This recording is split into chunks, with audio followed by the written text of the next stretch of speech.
topic of the discussion is the difference between simple regression and multiple regression. ये बड़ा important point है जो हमें अपने जहन में रखना है कि सिंपल रिग्रेशन जब हम कंडक्ट कर रहे हैं और मल्टीपल रिग्रेशन कंडक्ट कर रहे हैं तो क्यों हम सिंपल रिग्रेशन से मल्टीपल रिग्रेशन की तरफ मूव करते हैं. जब हम मल्टीपल रिग्रेशन कर रहे हैं तो हम एक वक्त में एक से ज़्यादा वेरिएबल्स को स्टडी कर रहे हैं for their relationship to with the dependent variable. तो यहाँ पे ये भी तो हो सकता है कि हम सिंपल रिग्रेशन को बारी बारी कर लें. फॉर एग्जांपल अगर मेरे पास दो वेरिएबल हैं इंडिपेंडेंट वेरिएबल के तौर के ऊपर, तो मैं मल्टीपल रिग्रेशन करने की बजाय बारी बारी सिंपल रिग्रेशन कर लूँ. एक मरतबा पहले वेरिएबल के साथ, दूसरी मरतबा दूसरे वेरिएबल के साथ.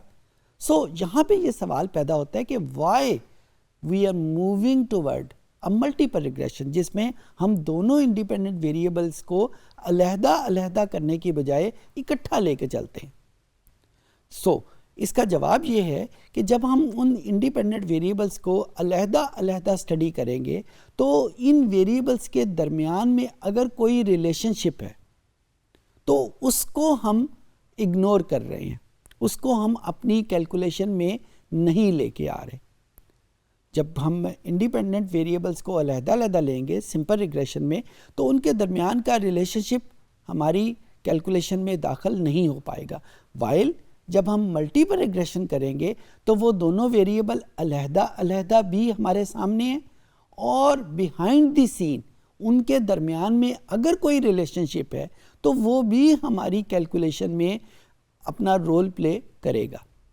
अच्छा, आपके जहन में होगा कि ऐसी उस रिलेशनशिप को यूज़ करने की क्या ज़रूरत है. मैं बड़ी नाइफ सी एग्जांपल आपके सामने रखता हूँ. सपोज़ मैं चाय के जायके को मैयर करना चाहता हूँ डिपेंडेंट वेरिएबल के तौर के ऊपर, और मेरे पास दो इंडिपेंडेंट वेरिएबल हैं. एक है अमाउंट ऑफ शुगर और दूसरा है चाय की पत्ती. ठीक है, या हमारे पास इंडिपेंडेंट वेरिएबल है अमाउंट ऑफ शुगर और दूसरा वेरिएबल है दूध. ये सारे वेरिएबल्स हैं ना, चाय के जायके को कंट्रीब्यूट कर रहे हैं. तो जब हम इंडिपेंडेंट करेंगे तो हम अमाउंट ऑफ शुगर को अलहदा तौर पे डिस्कस कर रहे हैं, दूध को अलहदा तौर पे डिस्कस कर रहे हैं, चाय की पत्ती को अलहदा तौर पे डिस्कस कर रहे हैं. और इनके दरमियान में जो रिलेशनशिप है, आप सबको पता है कि जो अमाउंट ऑफ शुगर है वो जब दूध में मिलेगी तो उसका इफ़ेक्ट एक डिफरेंट तरीके का होगा. जब वो दूध चाय की पत्ती के साथ इंटरेक्ट करेगा तो उसका इम्पैक्ट किसी और तरीके से होगा. और इसका फ़र्क अगर आप देखना चाहते हैं तो हमारे घरों में आमतौर पे मिक्स चाय भी बनती है और सेपरेट चाय भी बनती है. दोनों में जो बुनियादी फ़र्क है वो यही फ़र्क है. मिक्स चाय में दूध और चाय की पत्ती आपस में मिक्स कर ली जाती है, जबकि सेपरेट चाय में दूध और चाय की पत्ती को आपस में सेपरेटली डील किया जाता है, इकट्ठा नहीं होने दिया जाता टिल दी फाइनल प्रोडक्ट. ये नाइफ सी एग्जांपल थी जस्ट आपको आइडिया बताने के लिए.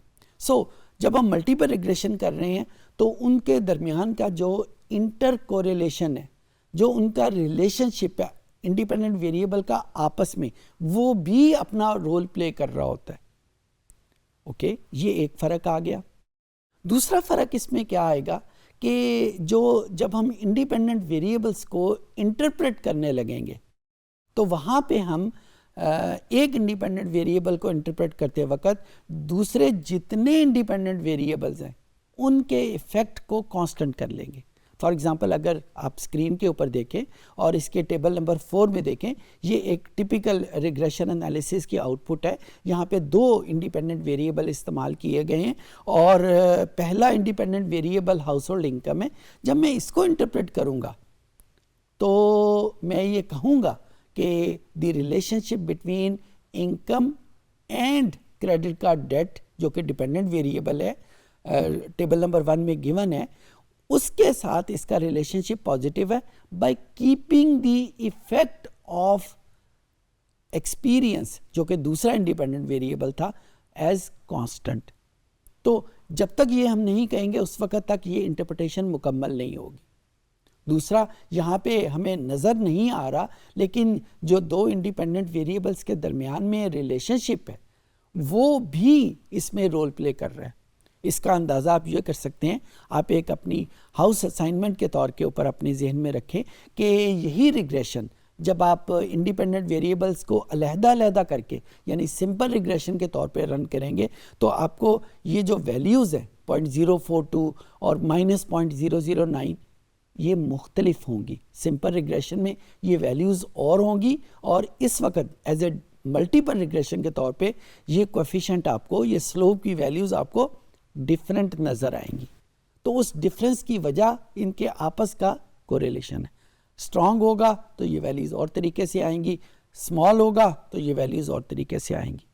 तीसरा जो डिफरेंस है मल्टीपल रिग्रेशन और सिंपल रिग्रेशन में, वो इनकी सिग्निफिकेंस में आता है।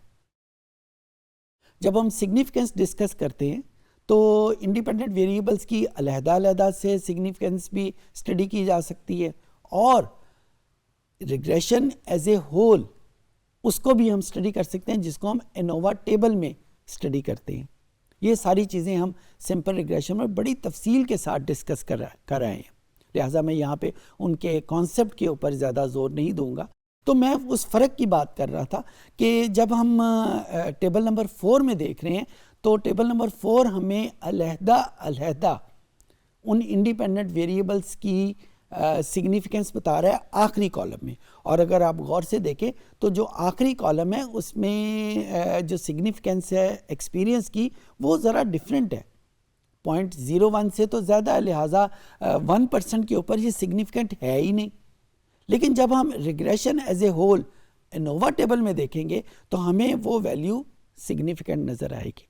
तो ये 3 फ़र्क हैं। वैसे तो बेतहाशा फ़र्क किए जा सकते हैं सिंपल रिग्रेशन में, बाय डेफिनेशन ये डिफरेंट है, लेकिन मोटे मोटे फ़र्क जो हम इनके दरमियान में कर सकते हैं इंटरप्रिटेशन पॉइंट ऑफ व्यू से, इसकी रिपोर्ट राइटिंग के पॉइंट ऑफ व्यू से, तो ये 3 बड़े इंपॉर्टेंट डिफरेंसेस हैं जो कि आपको जहन में रखने हैं।